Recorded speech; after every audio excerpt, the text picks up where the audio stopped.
Many wondered why a very noble woman, a virtuous woman, Osinachi Nwachukwu, would have to die.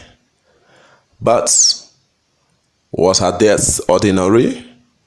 Now you can see that domestic violence does not respect status. Watch and listen to how she was beaten to death by her own husband. Myself, and I told him that the president is concerned, every Nigerian is concerned, we all join them to mourn Osinachi's death.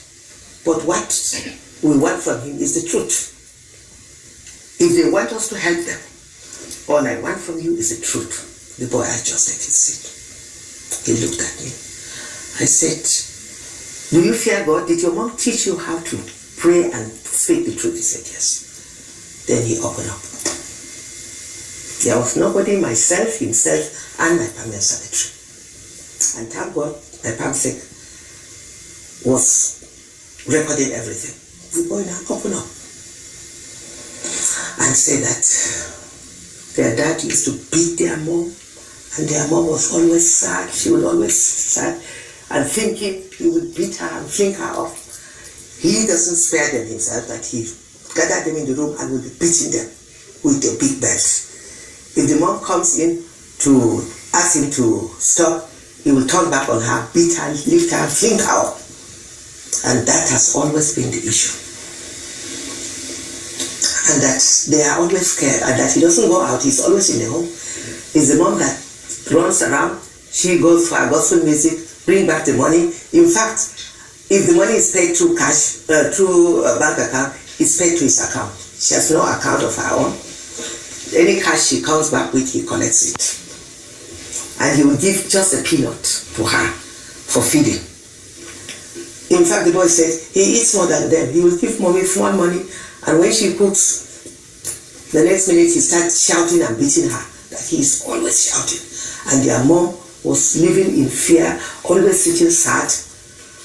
Oh, it was such a horrible story to hear from a young boy of just 12. The eldest son is 12. And because of the trauma the children went through, I asked him which class he is. He's in class 5 at the age of 12. Why? He said he can't even read.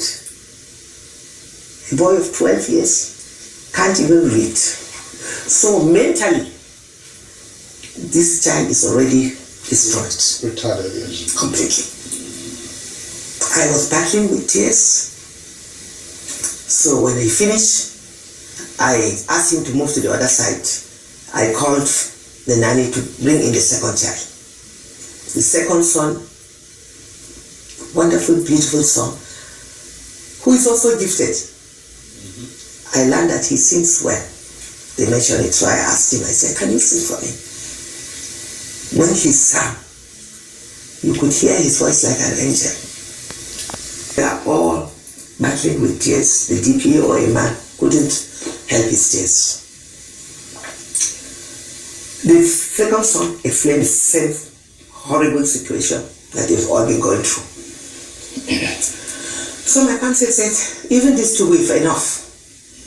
The other two, when I said, okay, call them and let's just, the third one said, no, mommy, I want to talk. The little one, they insisted that they will also tell their story. So we sent everyone out and we listened to each one of them, one after the other. In fact, the last one is 7.